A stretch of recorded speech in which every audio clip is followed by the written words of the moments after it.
Августин е роден през 354 година в град Тагаста, тогава част от Римската империя.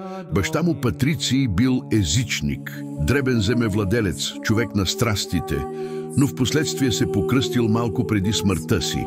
Майка му Свети Моника била дълбоко вярваща християнка, чиято молитва и търпение по-късно ще станат решаващи за обръщането на сина й.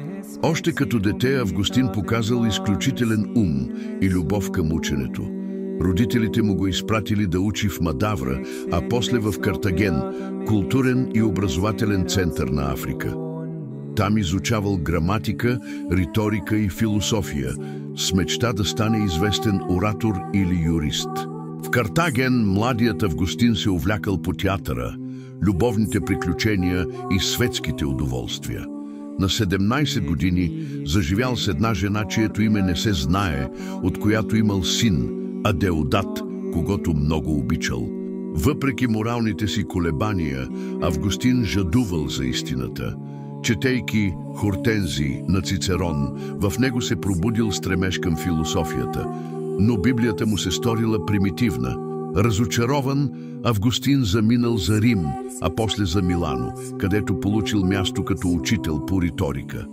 Там срещнал свети Амвросий, епископ на Милано, човек, който съчетава вяра и разум и който дълбоко впечатлил Августин. Веднъж, осъзнавайки тежестта на греховете си в една градина, заплакал, съжалявайки за греховете си, молейки се на Бог за посока. Тогава чул детски глас, който му казал: «Вземи и чети».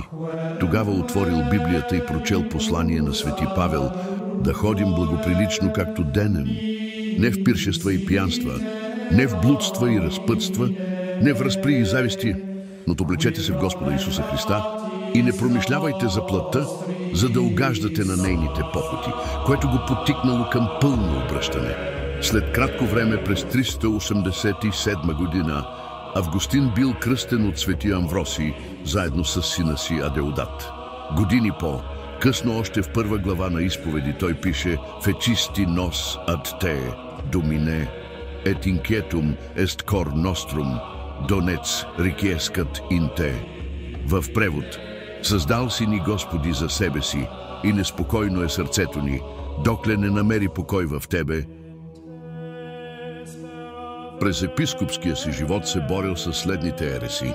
Манихейства. Това е първата ерес, с която Августин лично се сблъсква. Дори сам е бил манихей почти 9 години. Учението дели света на две вечни сили – добро, светлина, и зло, тъмнина. Августин по-късно го отхвърля, доказвайки, че злото няма собствена субстанция, а е липса на добро, отклонение на волята от Бога. Така той създава основата на християнската философия на злото. В Северна Африка донатистите твърдели, че таинствата са невалидни, ако ги извършва недостоен свещеник, например такъв, който е предал вярата по време на гоненията.